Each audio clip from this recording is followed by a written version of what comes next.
ሰላም በዓለም ዙሪያ ያላችሁ የጌታ ቤተሰቦች እንዴት ናችሁ? እኔ ደህና ነኝ፣ እግዚአብሔር ይመስገን፣ ሰላም ነው። ዛሬ አንድ ጉዳይ ላይ ላውራችሁ መጥቻለሁ። እግዚአብሔር ለዘላለም የተባረከ ይሁን። ዛሬ በህልም ዙሪያ ልናገር ነው የመጣሁት። እግዚአብሔር አምላክ በአንድም በሌላም ይናገራል፣ ሰው ግን አያስተውልም ይላል እግዚአብሔር ቃል። ስለዚህ እግዚአብሔር በህልም ይናገራል። ሰው በእንቅልፍ ተኝቶ እያለ እግዚአብሔር ይናገራል እና እግዚአብሔር ከሚናገርባቸው አንደኛው መንገድ ህልም ነው። ሁለተኛ ራእይ፣ መገለጥ፣ የተለያዩ መንገዶችን በመጠቀም እግዚአብሔር ይናገራል። ስለዚህ እግዚአብሔር በህልም ከሚናገርበት አንደኛው መንገዱ ስለሆነ ዛሬ በተለያዩ ህልሞች ዙሪያ ምንነታቸውና ትርጉማቸውን አውራቸዋለሁ። ለምን ቢባል ብዙ ሰው ህልም ያያል፣ ነገር ግን ትርጉሙ ምን እንደሆነ አያውቅም። ህልምና እንግሊዘኛ እንደፈቺ ነው ብሎ ብዙ ሰው ያልፋልና ስለዚህ እግዚአብሔር አምላክ ደግሞ በህልም ስለሚያወራ እግዚአብሔር ምን እንደሚል ልንዳመጥ ልንሰማ ይገባል። ለዛ ዛሬ አንድ የህልም ትርጉሞችን እነግራቸዋለሁ። ይሄን ቪዲዮ የሚታዩ ሰዎች በዩቲዩብ ሰብስክራይብ አድርጉ፣ በፌስቡክ ፎሎ አድርጉ፣ በቲክቶክም ፎሎ አድርጉ። እግዚአብሔር ዘመናችሁን ይባርክ። ሰላም። ኦኬ። ከህልም ከመተርጎም በፊት እና የህልም ትርጉሞችን ከመናገር በፊት ህልም እንዴት ይተረጎማል የሚለውን ጉዳይ እናውራ። ትዝ ብላችሁ ከሆነ በዳንኤል መጽሐፍ ላይ ንጉሱ ህልም አለመ፣ ህልሙም ፍቹም ጠፋበት። ስለዚህ በዚያን ጊዜ ንጉሱ ጥበበኞችን ጠርቶ ጠየቃቸው። ይሄንን ተርጉሙልኝ፣ ፍቹንም አምጡልኝ፣ ህልሙንም አምጡልኝ ስሉ ብሎ ንጉሱ ጠቢባን ሲጠይቅ ጠቢባን እንዲህ ብሎ ነው የመለሱት። ይሄን አለ እኛ አንችልም፣ የሌለ ህልም ማምጣት አንችልም። ስለዚህ ይሄ ከኛ አቅም በላይ ነው ሲል ዳንኤል አንድ ነገር ነው የተናገረው። ጊዜ ይሰጠን፣ ይሄን ትርጉም እግዚአብሔር ይሰጣል ብሎ ለመጸለይ ጊዜ እንደወሰደ እናያለን። ጊዜ ወስዶ የጠፋውን ንጉሱን ህልምና ፍቺ እግዚአብሔር እንደገለጠለት፣ ህልምን ደግሞ የሚገልጥ ትርጉምን የሚሰጥ እግዚአብሔር እንደሆነ እዛ ቦታ ላይ ይናገራል። እና ልዑል እግዚአብሔር ህልምን ሚኒንግ መንፈስ ቅዱስ ሲሰጥ ብቻ ነው ትክክለኛ የህልም ትርጉም የሚታገኙት። ህልም ተተረጎመ በትክክል አልተተረጎመም የሚለውን ደግሞ የምናውቀው አንደኛ በትክክል ህልሙ ከተተረጎመ ልባችን ደስ ይለዋል፣ ውስጣችን ላይ እረፍት ይሰማዋል። ስለዚህ ህልሙ ሲተረጎም በትክክል ልባችን ላይ እረፍት ስለሚሰማ ህልሙ በትክክል ተተርጉሟል ማለት ነው። እዚህ ዛሬ ስለ ህልም ሳወራላችሁ እግዚአብሔር አምላክ በብዙ መንገድ ከሚናገርባቸው መንገዶች አንዱን ስለሆነ ለኔም እግዚአብሔር በተለያየ መንገድ ስለሚናገር በተለይ ባለፉት በአገልግሎት ዘመኔ እግዚአብሔር ከፍተኛ ሲናገር የነበረበት መንገድ ህልምና ራእይ ነው እና አሁን እግዚአብሔር ሲያወራ እኛስ ምን ማድረግ እንዳለብን ፍቺውስ ምን እንደሆነ እነግራችኋለሁ ማለት ነው። ጌታ የተባረከ ይሁን። ይሄን ቪዲዮ ያያችሁ ያላችሁ በዩቲዩብ ከሆነ ትባረኩበታላችሁና ሰብስክራይብ ማድረግ አትርሱ። ጌታ የተባረከ ይሁን። ኦኬ። ህልም እግዚአብሔር ሲያሳይ ለምሳሌ ከአንድ ህልም ልጀምርላችሁ ወይም ቃል በቃል ለመተርጎም እንዲመቻችሁ የተለያዩ ነገሮችን ስለሚታዩ በህልም ቃል በቃል እንዲተረጎም ለእናንተ እንዲመች ብዬ ተራ በተራ እነግራችኋለሁ። ለምሳሌ አንድ ሰው በህልሙ ውሃ ቢያይ ምን ማለት ነው?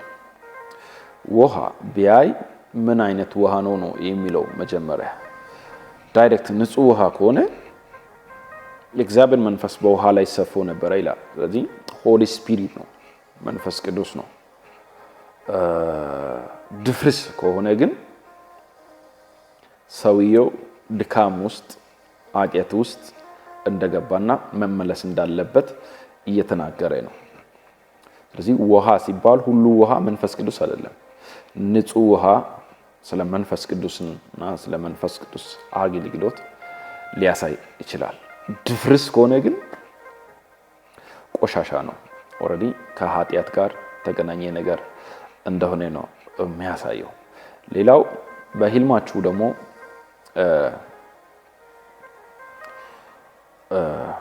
እባብ ካያችሁ ብዙ ሰው ያያል። እባብ ሲያሳድድ አውሬ ሲያሳድድ ታዩ ከሆነ ይሄ ያው የታወቀ ነው። የጠላት ፍላጻ ውስጥ እንዳላችሁና ያን የጠላት ፍላጻ እግዚአብሔር አምላክ ለናንተ እየመታላችሁ ለናንተ እግዚአብሔር እየተዋጋላችሁ እንደሆነ እግዚአብሔር እያሳየ ነው። ስለዚህ ባይዘይ ጠላት ሲዋጋ እግዚአብሔር በህልም እናንተ የሚያሳይ ከሆነ ለናንተ እግዚአብሔር እየተዋጋላችሁ እንደሆነ ያሳያል። ሌላው በህልማችሁ ፈረስ ካያችሁ ፈረስ መጽሐፍ ቅዱስ ፈረስና ፈረሰኛው በባህር ላይ የጣለ ይላል። እነሱ በፈረሳቸው እነዚያ ደግሞ በሰረገላቸው ይመካሉ፣ እኛ ግን በእግዚአብሔር ስም ከፍ ከፍ እንላለን ነው የሚለው። ስለዚህ ፈረስ ካያችሁ በህልማችሁ ምንድነው? ውጊያ ነው፣ ከጠላት ነው፣ አጋንንታዊ ስራ ነው። ስለዚህ ፋይት እያደረገላችሁ ያለ የመንፈስ አሰራር አለ። በዛን ሰዓት ደግሞ እግዚአብሔር ለእናንተ እንደሚቆም እንደሚዋጋልሽ እንደሚዋጋልኝ ያሳያል ማለት ነው በህልማችሁ ፈረስ ካያችሁ። ሌላው በህልማችሁ ጉድጓድ ካያችሁ ልትጸልዩ ይገባል። ይሄ ጉድጓድ የሚለው ምንድነው? መጽሐፍ ቅዱስ ጉድጓድን የሚሚሳለ ይገባበታል ነው። የሆነ ችግር በእናንተ ወይም በመስሪያ ቤት ሊሆን ይችላል፣ በመኖሪያ አድራሻ ሊሆን ይችላል፣ አብሯችሁ በምትውሉበት ቦታ ላይ አንድ ሰው ለእናንተ ሰበብ ፈልጎ እናንተ ወይ እስር ቤት እንዲገቡ ወይ እንድትቸገሩ ሰው ሲያዘጋጅ ወይ ጠላት ሲያዘጋጅ ጉድጓድ ያሳያል። ምን እንድታደርጉ? እንድትጸልዩ፣ እንድታፈርሱ ነው። ስለዚህ ጉድጓድ የሚሚሳለ ይገባበታል ነው የሚለው። ስለዚህ በእናንተ ላይ ጉድጓድ የሚያዘጋጅ ሰው አለ፣ ግን እግዚአብሔር ጉድጓዱን እየደፈነላችሁ እንደሆነ ነው የሚያሳየው። ባይዘው እግዚአብሔር አሳየ ማለት እንድትገቡበት አይደለም፣ እያስመለጣችሁ ነው። እግዚአብሔር እያስመለጣችሁ እንደሆነ ነው የሚያሳየው ማለት ነው። ስለዚህ ጉድጓድ ከሆነ የተዘጋጀላችሁ ልክ ዳንኤል ጉድጓድ አይደል ያዘጋጁት? ጉድጓድ ከሆነ ያዘጋጁለት። የምን ጉድጓድ? የአንበሳ ጉድጓድ። ግን እሱ ገብቶ ቀረ አልቀረም። እሱን የጣሉ ሰዎች ገብቶ ነው የቀሩት። ዛሬ እንዲላችኋለሁ በዚህ አጋጣሚ ጉድጓድ ለእናንተ የቆፈሩ ሰዎች እዛ ውስጥ ይገባሉ። እናንተ ግን አገቡ፣ እናንተ ትወጣላችሁ። ኢየሱስ ክርስቶስ ትናንትና ዛሬም እስከ ለዘላለም ሕያው ነው። ሌላው ከደረጃ ሰው ሲያወርዳችሁ ወይም ከፎቅ ላይ ስትወርዱ ካያችሁ መንፈሳዊ ለበላችሁን መንፈሳዊ አቅማችሁን ሊቀንስ ኦር መንፈሳዊ ኃይላችሁ እንዲያዝ የሚፈልግ የመንፈስ አሰራር እንዳለ ነው የሚያሳየው። ከከፍታ ላይ ኤልያስ መጥቶ ና ውረድ ሲሉ የእግዚአብሔር እሳት ወርዳ ትብላችሁ አለ። 50 እና 50 ሰዎችና 50 አለቃው ልክ የእግዚአብሔር እሳት ወረደ በላ። ዛሬ ከወጣችሁበት ከፍታ ሊያወርዳችሁ የሚመጣ በጌታ በኢየሱስ ክርስቶስ ስም የእግዚአብሔር እሳት ይመጣበታል እና ይሄ ከደረጃ ሊያወርዳችሁ ካላችሁበት ከመንፈሳዊ ለብል ሊያወርዳችሁ የሚፈልግ ኃይል እንዳለና እግዚአብሔር አምላክ ደግሞ ከዚያ ሲያስመልጣችሁ እያሳየ ነው። ሰብስክራይብ ማድረግ እንዳትረሱ፣ ላይክ እያደረጋችሁ ለብዙ ሰው እንዲደርስ ደግሞ ሼር ማድረግ ቀጥሉ። ጌታ ይባርካችሁ። እንቀጥል። ሌላው በህልማችሁ ባዶ እግር ካያችሁ ባዶ እግር ካያችሁ ሁለት ትርጉም አለው። ባይዘዌ ከህልሙ አንጻር ነው ትርጉም የሚሰጠው፣ ግን ጀነራላይዝ እያደረገን ስለምንሄድ በህልማችሁ ባዶ እግር ስትራመዱ ካያችሁ አንደኛው ሙሴን መጥቶ እግዚአብሔር እንዲያለው ጫማኝ ከእግሪ ምን አድርግ አውልቅ፣ የቆምክባት ስፍራ ምን ሆነች ነች? የተቀደሰች ናት አለ። ጫማ ማውለቅ ማለት የመጀመሪያው ትርጉም ወደ እግዚአብሔር መመለስ፣ ንስሐ መግባት ነው የሚያሳየው። ይሄ ኖርማል ነው። በሌላው ትርጉም ደግሞ ጫማ ማለት የወንጌል ምሳሌ ነው። የወንጌል ምሳሌ ነው። ስለዚህ እንደ ፖሊስ እንደ ወታደር የሆነ ጫማ አድርጋችሁ ካያችሁ ጥሩ በመንፈሳዊ ሌቨል ላይ እንዳላችሁ ያሳያል። ደግሞ ደካማ ስሊፐር ምናምን አይነት አድርጋችሁ ከሆነ በመንፈሳዊ በጸሎት በእግዚአብሔር ቃል እየደከማችሁ እንደሆነ ነው የሚያሳየው ማለት ነው። ስለዚህ ከህልሙ ከአውዱ አንጻር ነው የሚተረጎመው፣ ግን ከዚህ አንጻር ወሰዱ። ሌላው በህልማችሁ በአየር ላይ ስትሄዱ በብዛት ይሄ ብዙ ሰው የሚያየው ነው። በአየር ላይ ስትንሳፈፉ or ስትሄዱ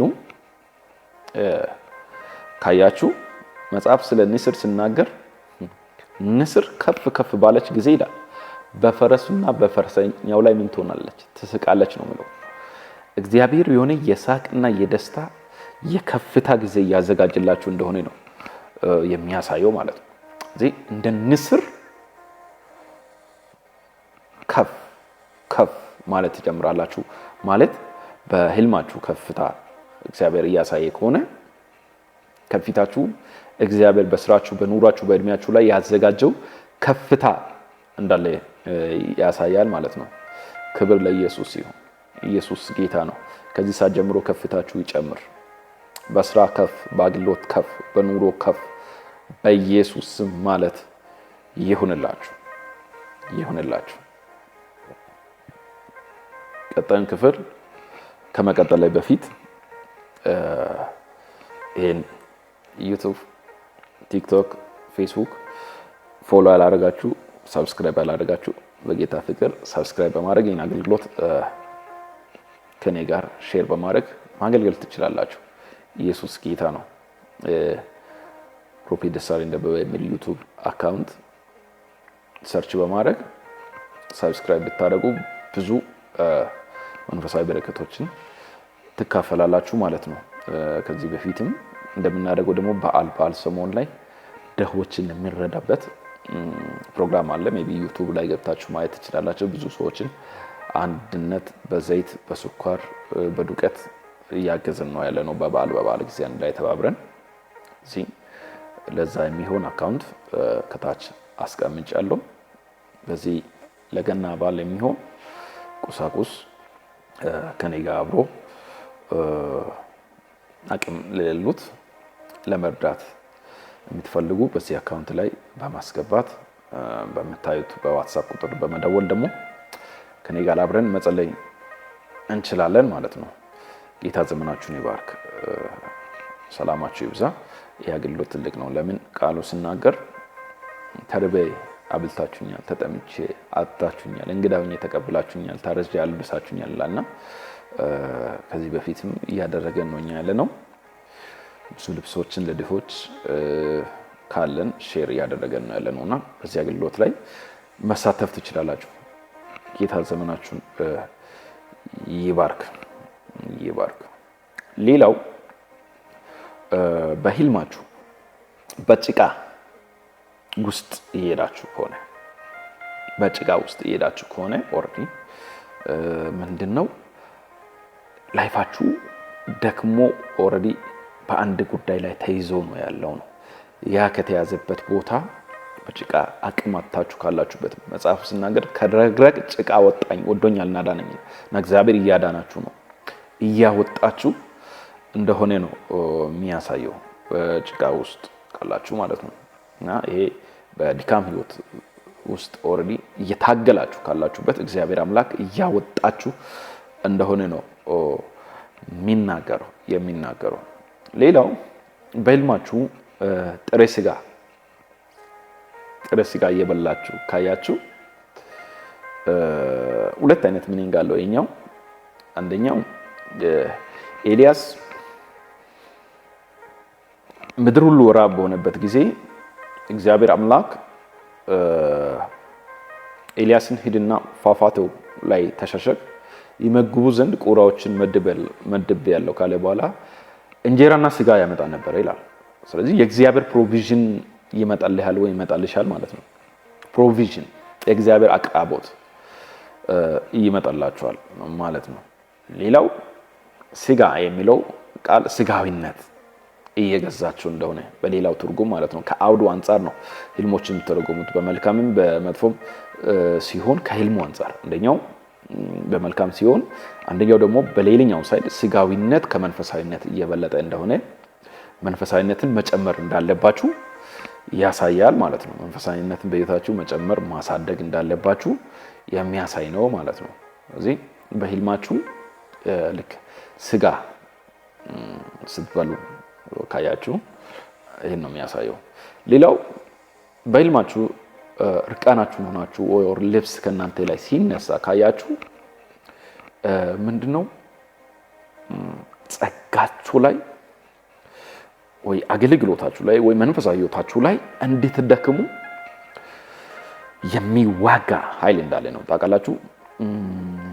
ልክ አዳምና ሔዋን ልብሳቸው ሲገፈፍ ምንድነው ነው ራቆታቸው እንደሆነ ያዩ ፈሩ ይላል እና ሊያስፈራ ከጸጋችሁ ሊያድቅ የሚፈልግ መንፈስ እንዳለ ከዛ እግዚአብሔር እያስመለጣችሁ እንደሆነ ያሳያል ማለት ነው። ያሳያል። ስለዚህ በህልማችሁ እንደዚህ ራቆታችሁ ነው ሆናችሁ ያያችሁ ሰዎች ካላችሁ እንደገና ወደ እግዚአብሔር በጸሎት ወደ እግዚአብሔር እንደገና እንድትጠጉ እግዚአብሔር ጥሪ እያቀረበላችሁ እንደሆነ ያሳያል ማለት ነው። ከዛ ባለፈ እነዚህ ቁጥሮችን በህልም ካያችሁ ምን እንደሆነ ልንገራችሁ። ፕሮፌቲክ ነምበርስ ይባላሉ። 3 7 12 ብሎ ነገሮችን ለምሳሌ 3 ሆኖ ከመጡ 7 ሆኖ ከመጡ 12 ሆኖ ከመጡ this is the number of prophetic number ይባላሉ። እነዚህ ወይም የእግዚአብሔር ቁጥሮች ነው የሚባሉት። 3 አብ ወልድ መንፈስ ቅዱስ አንድ አምላክ፣ 7 እግዚአብሔር የሚለውን ስም እግዚአብሔር ብላችሁ ብትቆጥሩ 7 ነው። ሳምንታት 7 ናቸው። 12 ደግሞ 12 ወር አለ። ፐርፌክት እንደሆነ ነው ባይዘ 12 ወር አለ። 12 የበጉ ሐዋርያት አሉ። 12 የያዕቆብ ልጆች አሉ። ስለዚህ ይሄ ከእግዚአብሔር ጋር የተገናኘ ከሰማይ የሆነ ህልምና ራእይ እንደሆነ ለማረጋገጥ ይመጣል ማለት ነው። ስለዚህ ለምሳሌ 3 ፍሬ ቢታዩ እንደዚህ አይነት ነገሮችን ሲታዩ ከእግዚአብሔር ነገር እንደተቆረጠ የሚያሳይ ነው። ሌላ በህልማችሁ ልጅ ተሸክማችሁ ብታዩ መጽሐፍ ቅዱስ እናገኛለን። ልጆች የእግዚአብሔር ምኖች ናቸው፣ ስጦታዎች ናቸው ይላል። ስለዚህ እግዚአብሔር አምላክ ጊፍት ሰጥቶልሻል፣ ስጦታ እየተጨመረልኝ ነው። ስለዚህ ከህልም አንፃር እና ስጦታ የመንፈስ ቅዱስ ስጦታ ትንቢት መናገር ሊሆን ይችላል፣ ማስተማር ሊሆን ይችላል፣ መስበክ ሊሆን ይችላል። የተለያዩ እግዚአብሔር ስጦታዎች በህይወታችሁ ላይ እያደጉ እንደሆነ የሚያሳይ ነውና በህልማችሁ ልጅ ካያችሁ ይሄ ነው የጸጋ ስጦታ ነው። ሌላው በህልማችሁ ይሄን ከመናገር በፊት ሰብስክራይብ ማድረግን አትርሱ፣ ሼር ማድረግን ፎሎ ማድረግን አትርሱ። ጌታ ዘመናችሁን ይባርክ። ይሄን አገልግሎት አብራችሁ አገልግሉ። ኢየሱስ ክርስቶስ ለዘላለም ጌታ ነው። ከዚህ በኋላ ብዙ እንደዚህ መልእክቶች ስለሚላኩ ደግሞ የኖቲፊኬሽን ምልክቷን ደወል ምልክቷን ንኩ። አዳዲስ መልእክቶች ወደ እናንተ ሲደርሱ ይደርሳል ማለት ነው። ጌታ ይባረክ። በፌስቡክ ያያችሁ ከሆነ ደግሞ በስታር አገልግሎቱን መደገፍ ትችላላችሁ። በዩቲዩብ ደግሞ በጊፍት መላክ ትችላላችሁ። ይሄ የጊፍት ወቅት ስለሆነ ማለት ነው። ወንጌልና አብረን እንሰራለን። ቪዲዮዎችን ገብታችሁ ማየት ትችላላችሁ። የተለያዩ ማረሚያዎች ላይ የእግዚአብሔርን ስራ አብረን እየሰራን ነው። ወንጌል ወዳልደረሰ ቦታዎች ላይ መጽሐፍ ቅዱስ ላይ ያሉ ሰዎች መጽሐፍ ቅዱስን ይዘንም እየሄድናችሁ ነውና በዚህ አገልግሎት ደግሞ መሳተፍ መባረክ ነው። ተሳተፉ። ባዮ ላይ ስልክ ቁጥር ታገኛላችሁ። በተለይ ስፔሲፊክ ህልም አይታችሁ የህልም ትርጉም የጠፋባችሁ ሰዎች በዛ ዙሪያ ስለምንጸልይ የህልም ሚኒንግ በእግዚአብሔር መንፈስ ምሪት ስለምንናገር መደወል ትችላላችሁ። ጌታ ዘመናችሁን ይባርክ። ሌላው በህልማችሁ